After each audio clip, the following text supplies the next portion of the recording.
Welcome dear rockets. आज हम लाए हैं इस साल रिलीज हुई movie the most dangerous game. Movie की शुरुआत में डॉज नाम के आदमी को दिखाते हैं। वो ट्रायोफंड नाम की कंपनी की वेटिंग रूम में बैठा होता है। डॉज एक रियल एस्टेट डेवलपर है जिस पर भारी कर्ज है।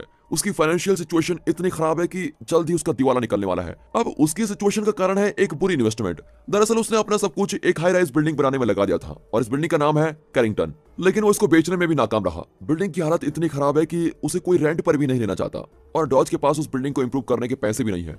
ऊपर से उसकी पत्नी वॉल प्रेग्नेंट है और ये उनका पहला बच्चा होगा। तब ट्रायोफंड की सेक्रेटरी उसे इन्फॉर्म करती है कि उनकी कंपनी का चीफ माइल्स सेलर्स उससे मिलना चाहता है। डॉज माइल्स से मिलने उसके ऑफिस में जाता है। माइल्स किसी तरह डॉज की फाइनेंशियल सिचुएशन जान जाता है और कहता है कि तुम एक मल्टी मिलियनर बन सकते हो, तुम्हें सिर्फ एक गेम खेलना होगा। फिर वो गेम के नाम पर नर हत्या और शिकार के बारे में बताना शुरू करता है। अब डॉज चौंक जाता है कि दुनिया में ऐसे गेम्स कौन खेल रहा है।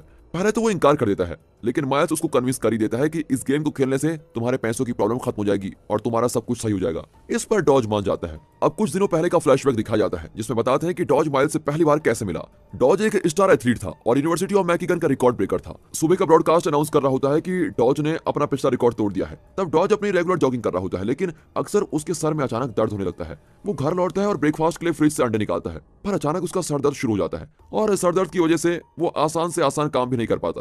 कई महीनों से उसे अपनी मेडिसिन के बिल भी नहीं भरे होते हैं। इस वजह से उसका स्ट्रेस और बढ़ जाता है। फिर वो वॉल को ब्रेकफास्ट बनाकर देता है, लेकिन वो परेशान होता है कि इस हालत में वो आने वाले बच्चे का ख्याल कैसे रखेगा। लेकिन वॉल बहुत ही सपोर्टिव है और कहती है कि हम मिलकर प्रॉब्लम्स को सॉल्व कर लेंगे और अपने बच्चे की देखभाल करेंगे, तुम चिंता मत करो। फिर दोनों डॉज के फ्रेंड लगर के बारे में जाते हैं। लगर ने भी अपने कुछ पैसे डॉज के इन्वेस्टमेंट में खो दिए थे, लेकिन वो अपने बेस्ट फ्रेंड की सिचुएशन को खूब समझता है और डॉज को दिलासा देता है। एक दिन डॉज बाहर चल रहा होता है जब अचानक उसको बहुत दर्द होता है। वो बेहोश होकर फुटपाथ पर गिरता है और तब उसको हॉस्पिटल ले जाया जाता है। वहां डॉक्टर बताता है कि उसे टर्मिनल ब्रेन कैंसर हो गया है जो सर्जरी से भी ठीक नहीं किया जा सकता। अब वॉल बहुत परेशान होती है कि डॉज इस तरह सड़क पर बेहोश हो गया है। बाहर आते वक्त हॉस्पिटल का नर्स डॉज को ट्रायोफंड नाम की एक कंपनी का विजिटिंग कार्ड देता है। वो बताता है कि ये कंपनी ऐसे लोगों की मदद करती है जिन्हें सीरियस बीमारी है और जिनकी फाइनेंशियल सिचुएशन ठीक नहीं है। तब जाकर डॉज वॉल को अपनी बीमारी के बारे में बताता है। ये सुनकर तो वो एकदम टूट जाती है। ऊपर से डॉज के पास अब ना तो हेल्थ इंश्योरेंस है और ना ही लाइफ इंश्योरेंस, क्योंकि उसने इंश्योरेंस प्रीमियम के पैसे से अपने बिजनेस एक्सपेंसेस को कवर किया है। डॉज के पेरेंट्स अब जिंदा नहीं है और वॉल के पेरेंट्स की हालत भी कुछ खास ठीक नहीं है। अब ऐसा कोई नहीं है जो उनकी मदद कर सके।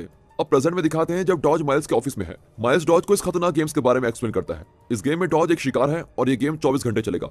हर एक घंटे के अंत में उसको एक रकम दी जाएगी और वो जितने घंटे जिंदा रहेगा उसके हिसाब से उसकी रकम मिलेगी। इतना ही नहीं, इस गेम के कुछ लेवल्स हैं और हर लेवल को पार करने पर प्रति घंटे का रेट भी बढ़ता जाएगा। और अगर डॉज गेम के अंत तक जिंदा रहा तो उसे कुल मिलाकर 24.5 मिलियन डॉलर्स दिए जाएंगे जो डॉज के अकाउंट में क्रेडिट किए जाएंगे। डॉज इस अकाउंट को हर घंटे चेक भी कर सकता है ताकि उसको पता लग सके कि ये लोग वापस पैसे डाल रहे हैं कि नहीं। अगर डॉज इस गेम में शिकार है तो शिकारी कौन है?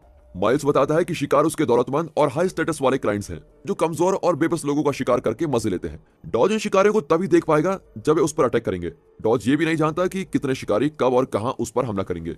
कंडीशन ये भी है कि गेम के शुरू होने के बाद डॉज बीच में पॉज नहीं कर सकता और वो किसी को नहीं बता सकता कि वो ये गेम खेल रहा है। इतना ही नहीं, वो गेम के दौरान सिटी से बाहर नहीं जा सकता और अगर उसने ये रूल्स फॉलो नहीं किए तो ये गेम उसके मरने तक खत्म नहीं होगा। डॉज का शिकार करने के लिए शिकारी कोई भी वेपन यूज कर सकते हैं, सिर्फ गन नहीं यूज कर सकते। माइल्स उससे वादा करता है कि अगर तुम इस गेम में मर भी गए तो तुम्हारे अकाउंट में इतने ज्यादा पैसे होंगे कि अगले कई साल तक वॉल और तुम्हारा बच्चा आराम की जिंदगी गुजारेगा। इस तरह माइल्स डॉज को गेम खेलने के लिए कन्विंस कर लेता है, पर डॉज तुरंत हाँ नहीं करता और थोड़ा टाइम मांगता है।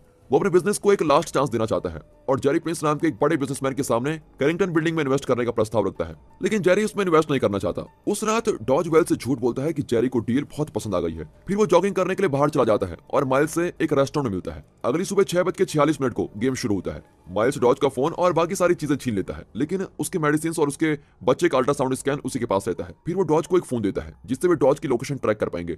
हर घंटे में एक बार ये फोन 15 सेकंड्स के लिए डॉज की करंट लोकेशन शिकारियों को भेजता रहेगा। अब डॉज अपनी जान बचाते हुए शहर भर में भाग रहा है, लेकिन घर पर वॉल नोटिस करती है कि डॉज के अकाउंट में न जाने कहां से बड़ी रकम डिपॉजिट हो रही है। गेम की शुरुआत में डॉज एक मॉल के बाथरूम में अपने पहले शिकारी से मिलता है जिसका नाम निक्सन है। वो एक ब्रिटिश आदमी है। डॉज किसी तरह उससे बच जाता है, लेकिन जल्द ही उसको दूसरा शिकारी पकड़ लेता है। इसका नाम है रेगन। ये एक साउथ काउबॉय है। इसी बीच वॉल को पता चलता है कि जेरी ने डॉज की डील को रिजेक्ट कर दिया था। अब वो लगर को कॉल करके पूछती है कि डॉज के साथ क्या हो रहा है। उसे पता चलता है कि डॉज जो रात भर गायब था वो बहुत बड़ी मुसीबत में है और किसी इलीगल काम में फंस गया है। माइल्स का एक वफादार आदमी जिसका नाम कॉनेल है वो शिकारियों के हर क्राइम सीन पर पहुंच जाता है और वहां की सफाई करता है ताकि इस गेम के बारे में किसी को कोई एविडेंस न मिले। यहाँ ट्रायो फंड में कंप्यूटर सिस्टम हर पल डॉज के लोकेशन को ट्रैक कर रहे होते हैं, चाहे वो पैदल चले, चाहे बस में हो या फिर ट्रेन या जहाज में कहीं भी। अब डॉज दोनों शिकारियों से बच निकलता है और एक ट्रेन पर चढ़ जाता है। फिर वो एक चढ़ जाता है और कन्फेशन बॉक्स में जाकर कन्फेस करता है कि वो बुरा काम करने को तैयार हो गया है और अब उससे बाहर नहीं निकल सकता। यहाँ वॉल और लगर बिना सोचे समझे उस बैंक में जाते हैं जहाँ डॉज का अकाउंट है। वे पता लगाने की कोशिश करते हैं कि इतनी बड़ी रकम कहाँ से डिपॉजिट हो रही है, इतनी बड़ी रकम कौन डिपॉजिट कर रहा है, लेकिन उल्टा उन पर ही शक किया जाता है। जब बैंक की स्टाफ मैनेजर को बुलाने की बात करती है तब वे जल्दी से बैंक छोड़ देते हैं। अब यहाँ जब डॉज वॉल का कॉल नहीं उठाता तो उसे शक होने लगता है। वो घबराकर पुलिस को कॉल करती है और वे कुछ पूछताछ करने चले जाते हैं। चर्च में डॉज को एक आदमी पर शक होता है कि वो एक शिकारी है और वो उस आदमी को पंच कर देता है, लेकिन जब पता चलता है कि चर्च का प्रीस्ट कार्टर असली शिकारी है तो पासा ही पलट जाता है। कार्टर जो कि एक प्रोफेशनल फिजियोलॉजिस्ट है, वो बताता है कि तुम्हारा बैकग्राउंड प्रोफाइल चेक करके मैंने तुम्हारा अगला मूव गैस कर लिया है। वो अपने कुल्हाड़ी से डॉज पर अटैक करता है और डॉज घायल हो जाता है। फिर भी वो किसी तरह कार्टर को एक छोटी सी जगह पर लॉक कर देता है। फिर वो अपने पैर से कुल्हाड़ी निकालता है। कॉर्नेल वहां पहुंचता है और अपने बॉस माइल्स को वहां की हालत बताता है। डॉज के पैर का घाव बहुत गहरा होता है, इसलिए वो भाग भी नहीं पाता। वो अपने घाव पर कोई दवा लगाता है। वहां बड़ी तादाद में लोग स्टेडियम में गेम देखकर लौट रहे होते हैं। डॉज भी उनके बीच चला जाता है। निक्सन भीड़ को फॉलो करता है और कुछ ही देर में डॉज को ढूंढ निकालता है। खुशकिस्मती से डॉज एक कार के ट्रंक में चढ़ जाता है और फिलहाल इस चीज से बच जाता है। यहाँ वॉल टेंशन में होती है कि डॉज का कुछ पता क्यों नहीं चल पा रहा है। फिर डॉज के फाइल्स के बीच में उसको ट्रायो फंड का एक कार्ड मिलता है। कार के अंदर डॉज को पता चलता है कि ये फैमिली बर्मिंघम में जा रही है, मतलब कुछ ही देर में वो डेट्रॉइट से बाहर चला जाएगा, लेकिन ये गेम रूल्स के अगेंस्ट है, इसलिए वो चिल्लाने लगता है। वो आदमी कार रोककर ट्रंक खोलता है और एक अजनबी को पाकर उस पर अटैक करता है, लेकिन डॉज उसके मुंह पर पंच कर देता है। उसकी पत्नी घबराकर पुलिस को कॉल करने जाती है, लेकिन डॉज उसको रोकता है और अपनी अजीब हरकत के लिए उससे माफी मांगता है। अब डॉज अपने रास्ते चला जाता है और वहां से एक कैब चुराकर अपने घर लौटता है, लेकिन जैसे वो घर के पास जाता है तो एक बाइकर तेजी से आकर उसे रॉड से अटैक करता है। ये देखकर वॉल बहुत घबरा जाती है और लगर को इन्फॉर्म करती है। अब डॉज जल्दी से कैब में बैठकर ड्राइव करने लगता है और बाइकर उसको चेज करता है। बाइकर और कोई नहीं, कार्टर है, जो अब डॉज को मारने की कोशिश करता है। डॉज स्पीड बढ़ाता है और कार एक पेड़ से टकरा जाती है, लेकिन डॉज को ज्यादा चोट नहीं आती। कार्टर वॉल को असल्ट करने की धमकी देता है, जिसकी वजह से डॉज उसे मार डालता है। फिर कॉर्नेल सिचुएशन को समझकर कार्टर की लाश को डिस्पोज कर देता है और माइल्स को खबर देता है कि क्या क्या हुआ। अब वॉल ट्रायो फंड के कार्ड पर दिए हुए एड्रेस पर जाती है, लेकिन ट्रायो फंड बिल्डिंग बिल्कुल खाली होती है। अब रेगन डॉज के पीछे पड़ा हुआ है और डॉज एक टूर शिप में चढ़ जाता है। वहां कैनेडी नाम के एक मार्शल आर्ट्स एक्सपर्ट उस पर अटैक करती है। ये भी एक शिकारी है। वो अपने शानदार मूवमेंट से डॉज को खूब मारती है, लेकिन जब वो चाकू से डॉज को खत्म करने की कोशिश करती है तो डॉज उसके कपड़ों पर आग लगाकर वहां से भाग जाता है, लेकिन फिर भी वो डॉज को नहीं छोड़ती। आखिर डॉज उसको पानी में गिरा देता है और एक फ्रिज को पकड़कर बच जाता है। अगले सीन में वो कुछ गुंडों के कब्जे में होता है। वे उसका फोन भी छीन लेते हैं, जिसमें मैसेज आया होता है कि उसके बैंक अकाउंट में $15 मिलियन आ गए हैं। वे ये भी पता लगा लेते हैं कि डॉज की मेडिसिन नकली है। ये जानकर खुद डॉज चौंक जाता है, लेकिन गुंडों को तो सिर्फ पैसों से मतलब है। डॉज अपनी सिचुएशन एक्सप्लेन करने की कोशिश करता है, लेकिन वे उसको और पीटते हैं। तब गेम का फाइनल शिकारी एंट्री मारता है। इसका नाम है एलबीजे।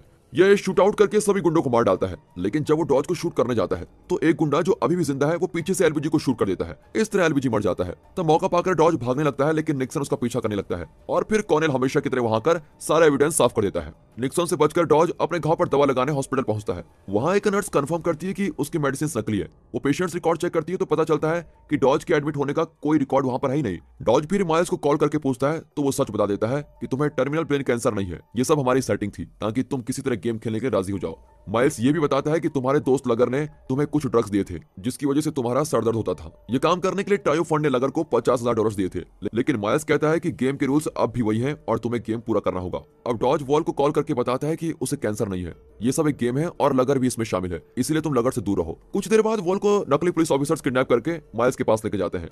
अब डॉज अपने पिता के पुराने कंस्ट्रक्शन शॉप में निक्सन, रेगन और कैनेडी के लिए ट्रैप तैयार करता है। तीनों वहां पहुंचते हैं और अपने शिकार के पीछे जाते हैं। सबसे पहले रेगन अंदर जाता है और डॉज उसका हाथ बीम में फंसाकर उसे लहूलुहान कर देता है। फिर कैनेडी अंदर जाती है, लेकिन ऐन वक्त पर लगर वहां जाता है और कैनेडी को शूट कर देता है। लगर बताता है कि माइल्स झूठ बोल रहा था, मैंने तुम्हें कोई ड्रग नहीं दिया है। फिर दोनों बाहर चले जाते हैं और डॉज उस बिल्डिंग को ही एक्सप्लोड कर देता है और इस तरह रेगन मारा जाता है। इसी बीच निक्सन बच जाता है। तब कॉर्नेल हमेशा की तरह दोबारा एविडेंस मिटाने जाता है, लेकिन डॉज उसे गन पॉइंट पर पूछता है कि वॉल कहां है। कॉर्नेल बताता है कि माइल्स ने वॉल को कैरिंगटन बिल्डिंग में बंद करके रखा हुआ है। अब बिना टाइम वेस्ट किए डॉज वहां पहुंच जाता है और वॉल को छुड़ा लेता है, लेकिन तब निक्सन वहां पर आता है और डॉज को रूफ टॉप तक चेज करता है। वहां दोनों के बीच खतरनाक लड़ाई होती है और डॉज नीचे गिर जाता है, लेकिन वो एक चीज को पकड़ लेता है और बच जाता है। अब निक्सन उसके हाथ पर चाकू मारकर उसको नीचे गिराने की कोशिश करता है, लेकिन तभी वो देखता है कि सूरज की रोशनी आ गई है। वो चाकू फेंककर बड़े आदाब के साथ डॉज को ऊपर खींचता है और उसको बचा लेता है। 24 घंटे पूरे हो चुके हैं और गेम खत्म हो गया है और बढ़िया तरीके से गेम खेलने के लिए वो डॉज को कांग्रेचुलेट करता है और वहां से चला जाता है। वॉल को भी तसल्ली होती है और वो डॉज को गले लगा लेती है। अब डॉज को माइल्स का फाइनल कॉल आता है और वो बताता है कि तुम गेम और प्राइज दोनों जीत गए हो। और इसी के साथ दोस्तों ये डेंजरस मूवी यहाँ पर खत्म होती है। दोस्तों अगर आपको ये मूवी पसंद आई हो, वीडियो अच्छी लगी हो, एक्सप्लेनेशन अच्छा लगा हो, वीडियो को लाइक कर दें, चैनल को सब्सक्राइब करना बिल्कुल मत भूलेगा। बाकी मिलता है अगली वीडियो में, तब तक के लिए गुड बाय, अपना ख्याल रखिए and finally thanks for watching.